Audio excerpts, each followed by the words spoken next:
This is your tech news briefing for Friday, April 7th. I'm Julie Chang for the Wall Street Journal, filling in for Zoe Thomas. Retirement communities are seen as places older folks go to play pickleball and relax, but some of those communities are putting a bigger emphasis on technology. One such community whose residents use tech a lot is located in Lancaster, Pennsylvania. That's right, the heart of Amish country. Our family and tech columnist Julie Jargon spoke with members of Willow Valley Communities. She learned what kinds of technology appeals to them most and why. Julie joins me now. Hi, Julie. Thank you so much for coming on the show. Thank you for having me. Can you start us off by telling us, why is it that seniors typically get left behind when it comes to new technology? Yeah, a lot of time older adults feel like technology isn't designed with them in mind, and that there are a lot of bells and whistles that aren't important to them. What they really seem to want are things that are practical and solve a problem. There's also a lack of training a lot of times in how to use technology. And so if they can't get tech help, it can be confusing to try out a new type of technology. So you got to speak with some members of Willow Valley Communities.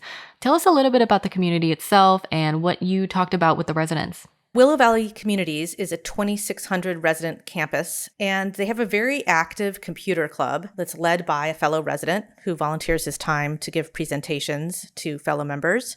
And there's also an Apple products group led by a woman who has a lot of knowledge about Apple products, and she gives a lot of classes on how to use various apps related to the iPhone as well as Apple Watches. So it's a very tech-savvy community, and people there are very interested in learning how to use technology better. So it's really interesting because they're kind of a microcosm of what's going on more broadly in the country in terms of the interests of aging Americans. A lot of their interests mirror that of others across the country, according to nationwide studies and surveys that have been conducted on older people and technology. Okay, real quick, I'm really interested in this Apple group that you mentioned. What does that class look like? What are they learning? A lot of them are using Apple Watches and iPhones in particular, and they take classes from this fellow resident volunteer who teaches them how to use the Notes app on their phone and how to set calendar reminders and kind of all of the basics of iPhone usage. But what's really popular among the residents there is using either the iPhone's health app to track various health and fitness metrics and to use Apple Watches to do the same. So health is something they're focused on.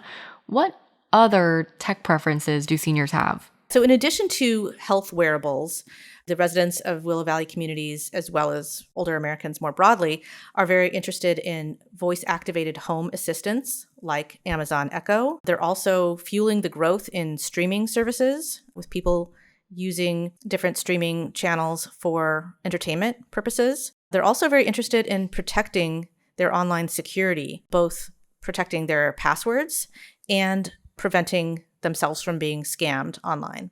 Can you give us an example of the way a technology improved someone's, say, quality of life? So, for example, I spoke with a woman who is 76 years old and began swimming competitively just 3 years ago.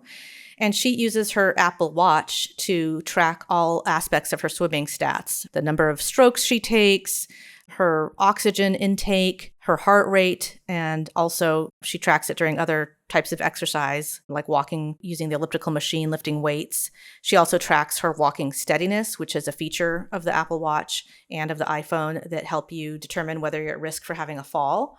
And she said that the swimming metrics in particular have really helped her improve her swimming performance because she can compare how she's doing now to how she was doing a week ago, a month ago, and she can keep improving by keeping track of the progress that she's making. Okay, so older people like health wearables, home assistants, streaming services, password protectors. Is there a common thread that ties in all of these different types of technologies?